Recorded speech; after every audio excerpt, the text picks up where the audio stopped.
All right, we're going to stick on the same theme that we have over the last few episodes, and that is receiving, the relationship between giving and receiving. And it's been such a journey in my life to learn how to become a receiver and to learn how to balance the giving and receiving. The greatest lie ever told and ever passed down from generation to generation, that it's better to give than receive, and it's just not true. Someone who absorbs that, who adopts it, and who lives from that philosophy will be an overgiver their entire life and never truly receive what they deserve the most. They'll just continue to look for ways to give and give, and never really allow themselves and give themselves permission to step into a place of receivership, easy receivership, and allow life to start pouring back into them. It's like we just keep delaying the permission and the permission slip and not cashing it. And we just keep giving and giving and giving. Because we're built to give. We're not built to receive. If we build ourselves and we build our life around that lie that it's better to give than receive, then we'll build ourselves and our identity around it, and we'll never really truly flip the switch in order to start to allow life to pour back into us. We'll just keep delaying and delaying, waiting for a time that never comes. And what we need to do if we really want to experience a higher level and a higher quality of life is we need to dispel the lie, the illusion, the myth that it's better to give than receive, and start to rebuild ourselves around receiving. And that's why it's called the book that I'm working on is called Built to Give, Rebuilt to Receive. And the workshop that I haven't announced on a podcast yet, I kept saying, well, I'll do more workshops in the future. Well, now this week, I just launched the next workshop. It's August 28th, 29th, right outside of St. Louis, Missouri. And it's called Built to Give, Rebuilt to Receive. And while I work on the book, I'm also launching the workshop. And by the time we do the workshop, the book should be pretty well mature by then. And I should be pretty far along in the process. And not saying I'll have any copies at the workshop or it'll be actually published, but I should have a really good understanding about what the final product is going to look like. And I should be well into the editing stages by then. But anyway, the point being is I have been a massive overgiver in my life. And my life, in my coaching business, in my marriage, in my in every aspect. When I worked in corporate, it was all about giving and receiving very little, if anything, in return sometimes for the amount of effort and for the amount of goodness that I was pouring into other people. And I never truly received the level of value that I brought to the table in terms of what I was able to give or what I was willing to give. And now it's flipping the script on that and not saying that receiving's better than giving, but just leveling up and making them equal, because that's the truth. It's not better to give than receive. They're equal. It's an exchange. And if there's no one willing to receive, then the givers are not going to be able to give because the receivers aren't going to receive. But it's about taking someone who's an overgiver and under receiver and making them equal so that they get to experience being on the receiving end of life. And there's one section in the book that's called Easy Receiver. And the most successful, the wealthiest, the happiest people that I know are very easy receivers. They don't spend time blocking goodness from coming into their lives. And if you offer them goodness, they're going to receive it and they're going to accept it and they're going to say thank you without hesitation.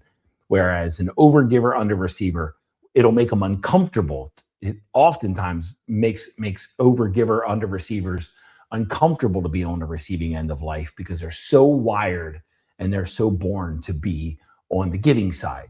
And it's leveling up that giving and the receiving are equal and rebuilding an identity and rebuilding the nervous system around the ease of receptivity for all the value that we've already given and that we continue to give in life.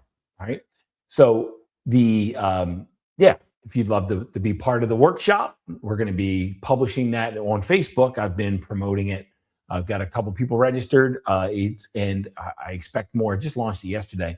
So I expect more to be registered over the coming weeks. And we got 2 months before launch. So I plan to do a whole lot of promotion around the workshop. But I'm excited for this one. It's unlike any workshop that I've ever created and launched before. And my live experiences are impactful. You never leave the same person that you walked in. So on last week's episode, I talked about the 5 categories of where we block receiving in our life. And I'm going to look at my notes. So for those who are on video, I'm not going to look like my eyes aren't going to be locked on you. And that's where they're going. They're going to my note. We resist responsibility for ourselves. And what that means is we make ourselves responsible for everybody else's wants and needs above and beyond our own. We block our own desires. Sometimes we minimize or we try to ignore what we want and need, or pretend like we don't want or need anything. And we don't allow ourselves to be on the want and the need side of life. And we don't prioritize ourselves and things that are going to make our life better. How about support and care?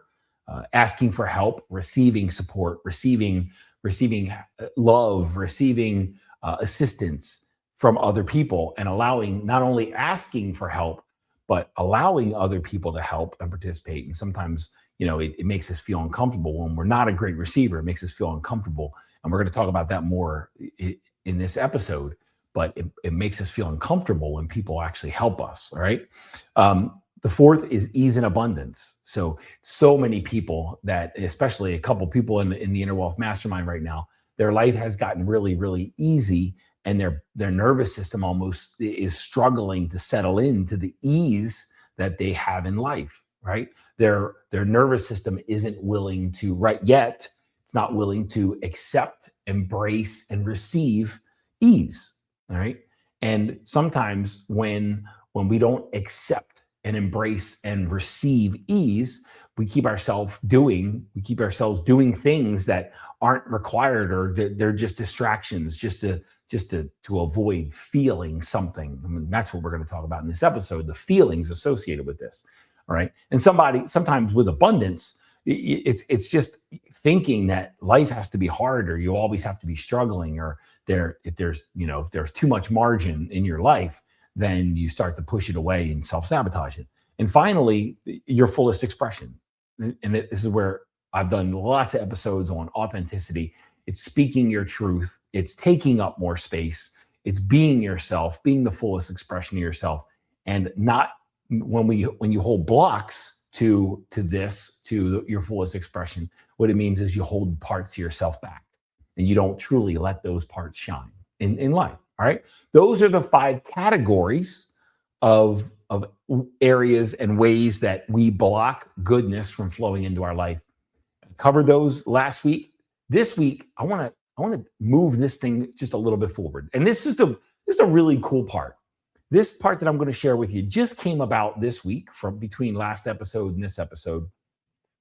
And I hired a book coach for my first book. This will be my 3rd published book that I've written. I've worked on so many other ones that I ejected from, but the first book that I ever wrote was The Imposter in Charge. And I hired a book coach, and she was amazing and magnificent. And the one thing that I really took away from that whole experience of working with her is that when you're working on your book is working on you. And I'll never forget her saying that. And it's so true. In the first book, as I was writing, I was understanding more and more, and I was grasping larger concepts that I didn't grasp before, or I didn't even understand, or I wasn't aware of before I started writing the book. And in the inner world, outer world, this happened. Chapters came from nowhere as I was writing the book, because I started connecting dots in my life and in my work with other people, and whole chapters were created because the book was working on me. And this is happening again with Built to Give and Rebuilt to Receive. It's happening again. And this week is an example of that. So this is a very simple concept to understand, but a very difficult one to navigate. All right. This isn't the easiest thing to navigate, especially when you are built to give and we're looking to be rebuilt to receive and be on the receiving end of life. This is a simple concept to comprehend, a difficult one to traverse when you're so built one way. All right. And the reason we would block any goodness flowing in our life in one of those 5 categories, it's very simple. It's to avoid a feeling. We don't want to feel a certain thing, or when we are on the receiving end in some way, or when we even think about being on the receiving end in some way, then it gives us an emotion, a feeling inside of our body, and that's why we modify our behavior, or we don't ask for help, or we don't allow people to help us, or we don't share our wins, or we don't increase the amount of ease that we have, or abundance, because it gives us feelings that we're trying to avoid. And this week, I want to talk about, there's probably a billion emotions, but this week we're going to talk about 7 specific emotions that when we block goodness coming in our lives, we're most likely looking to avoid these emotions and feelings. And I'm going to share these, and I want you to connect with them, because I just shared this on the Inner Wealth Mastermind call today, and it really clicked with people, just like the 5 categories did last week. And this week, I shared the 7 emotions, the 7 internal states of feeling that you're trying to avoid, and it really clicked, and people were scribbling notes, and it was really awesome. All right, to see and experience that things that I'm learning on this journey of working on my book, as it's working on me, I have more to share. And when I share it, it's starting to light bulbs are starting to go off, and people are starting to really comprehend why they struggle to receive so much. Right. So I'm going to go through these 7. I'm going to explain them briefly. Some of these are just really easy to understand, and you're going to intuitively know what I'm talking about, because if you are a struggle issues receiver, then you've struggled with receiving because of these one or more of these 7 emotions. All right. The first emotion that we try to avoid, the first feeling, I'm kind of using emotion and feeling interchangeably. And emotion is just energy in motion. It's the energy that's happening in your body. And the feeling is the mechanism for analyzing and understanding that emotion, right? But the first feeling that we try to avoid is selfishness. And this is why we would block asking for more, wanting more, expressing our needs, asking people to help us with a problem, allowing people to help us with a problem, because we feel like we're selfish in some way. And I don't know about you, but my entire childhood, I heard, don't be selfish, don't be selfish, don't be selfish, don't be selfish. It's like everywhere I went and everybody I spoke to, life was about not being selfish. So when you are built in a way, and between the ages of 0 and 7, you're a subconscious sponge. No matter what you're taught, you're going to believe. And if you're taught to not be selfish, then you're going to spend your entire life trying to not be seen as selfish, be judged as selfish, or feel selfish. And this is one of the reasons that we would block receiving, is so that we don't feel selfish. The second is being a burden. And I know you know what I mean by that. All right. Life is a team sport. And when we don't allow other people to help us with things that we need help on, or obstacles or challenges that we're experiencing, or workload that we have, and we don't ask for help, we don't make ourselves available to receive help, to receive support, to receive care, to allow people to pour into us, to utilize other people's time and for our benefit. When we don't ask or allow ourselves to receive help and support, then it's likely because we're trying to avoid the feeling of being a burden to other people.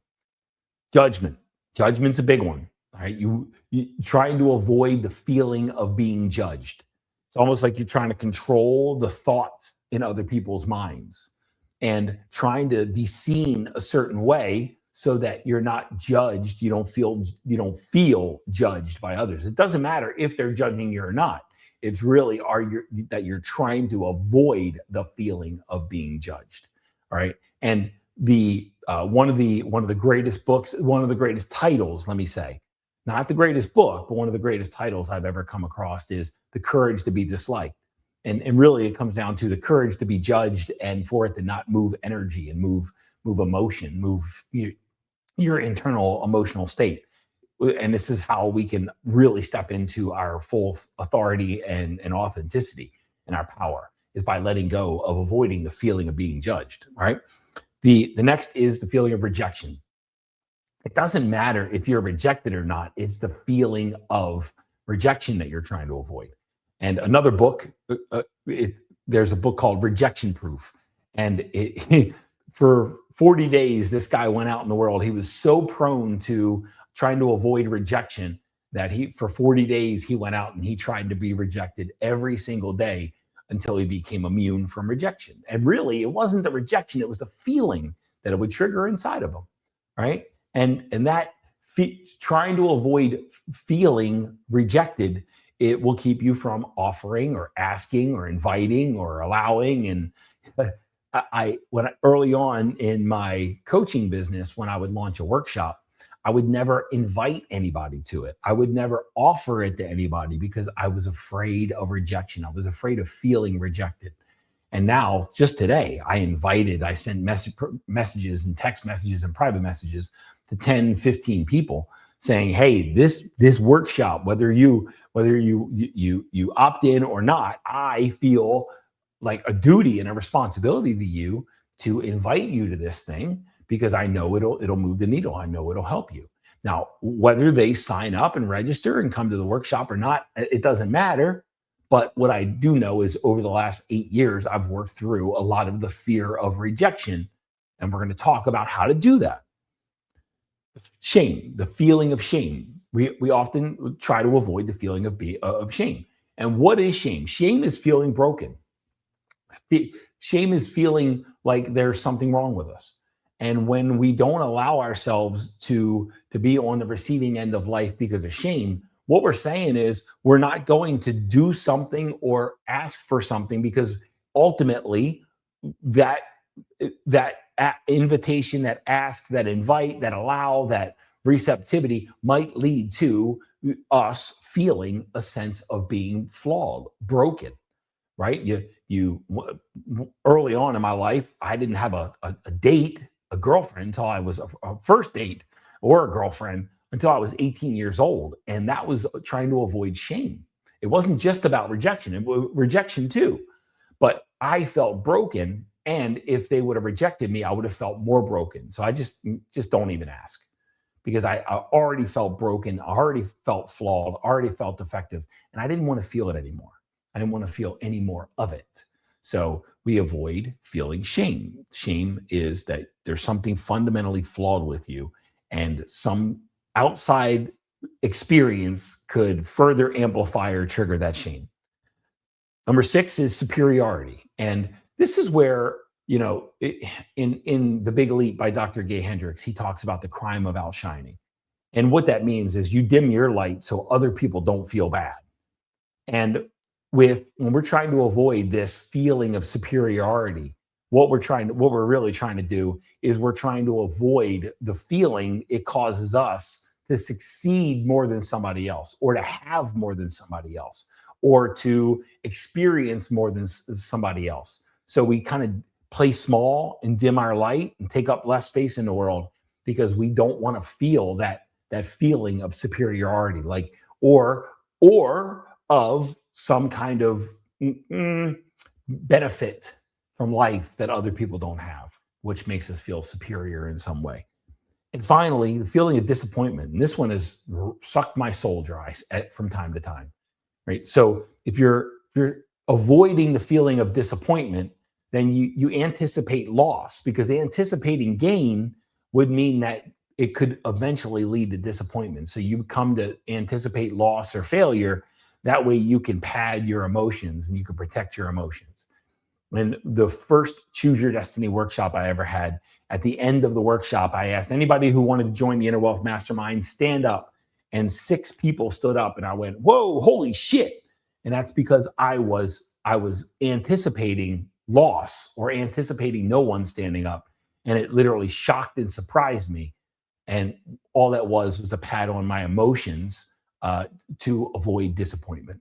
Right. And I've lived a life to try to avoid disappointment. And that's why I'm so familiar and intimate with that. So, what do we have? We got selfishness, being a burden, judgment, feeling judged, rejection, shame, superiority, and disappointment. So, we've got the 5 categories: responsibility for yourself, your own desires, support and care, ease and abundance, and your fullest expression. And the reasons we block the goodness from coming in life and receiving, being on the receiving end of the goodness of life, is because we're ultimately trying to avoid the feeling of selfishness, being a burden, judgment, rejection, shame, superiority, or disappointment. I hope this makes sense. This has been a great week, and it's unlocked a lot of clarity and a lot of insight in me. It's given me a lot more ammunition in the book, built to give, rebuilt to receive, and it's going to bring a lot of fuel to the workshop. All right, August 28th and 29th, just outside of St. Louis, Missouri. I'll put the link in the show notes. More on this topic over the coming weeks and over the coming months. Me and my team have been searching for what is the next iteration of what we're going to teach in the Inner Wealth Mastermind and Inner Wealth in the entire business, Inner Wealth. I think we landed on it because this is something that's plagued me my whole life, being on the giving side of life, the overgiving, but not being on the receiving end. And I think it's time. I think it's time to start not just teaching people the creation process, but kind of shining a light on where they're not receiving in their life. And whether it be the person in the mastermind who's struggling the most, or the private client who is succeeding and wealthy, there's still instances in their life where they struggle to receive. And when they recognize that block and when they work through the block, then they will eventually rewire themselves to receive in that dimension. Now, I kind of teased that I'm going to talk about how to begin to stop avoiding these emotions, right? These 7 emotions and any other emotion that could come up. And it's not going to feel really comfortable. And there's even a chapter in the book called Making the Uncomfortable Comfortable. And what it talks about is the way to heal, the way to transcend these emotions, the avoidance of these emotions, is into the discomfort and through it. And if you listen to the episode that I did when we were at the Inner Wealth Mastermind retreat in Nashville just a few weeks ago, that was what the Speedo experiment was all about. I've always felt shame of my body, like there was something wrong with it. I've always hidden my body away. And I taught for a period of time in front of my clients and in front of our students with no clothes on except a rainbow Speedo. And that was so radically and ridiculously uncomfortable. And that is how we move through and we transcend the avoidance of these emotions and these feelings that we're trying to feel into and through the emotion. Avoiding the emotion makes it stay. Whatever you resist persists, whatever you feel heals. And it's about feeling the emotion and knowing what to do with it. The drill method: drop into your body, recognize what you're feeling, inquire and investigate, listen to what it's telling you and what lessons it's offering you, and then ultimately let it go. And this is how we move into, through, and transcend the emotions that we're trying to avoid. And then when we no longer try to avoid those emotions, then we'll be on the receiving end of life. Hope this is making sense. There's so much wind under my wings, so much inspiration in my heart and my body, and I am excited for this next chapter. And I hope you're as excited as I am. Right? I've toyed around and contemplated and played with the idea of shutting down the Inner Wealth podcast and reopening a new podcast called Built to Give, Rebuilt to Receive, because I don't know if there's anything out there where somebody's teaching about the greatest lie ever told is it's better to give than receive, because I think it's got so many people on the overgiving side of life. And that's why there's so few that have a lot and so many that have just enough or less than enough, because we're taught and trained, programmed, conditioned to be on the giving side of life, not the receiving. It's time to change all of that. All right. I'm glad you're along for the ride. If you're interested, like I said, I'm going to put the link for the workshop in the show notes, whether it be YouTube in the show notes or on the podcast episode in the show notes. Click the link. My email address is mike@innerwealthglobal.com. If you have any questions, if you want to chat about it, shoot me an email. It won't be an assistant that's reading your email. It's me directly. And I do have an assistant. Her name's Kara Dossi. She's awesome, but it will be me who responds directly. And I'll happy to jump on a call or answer any questions. I just want the right people in the room at the workshop to do the work that helps us expand in every dimension. But first, we have to stop overgiving and start leveling up in our ability to receive. See you next week.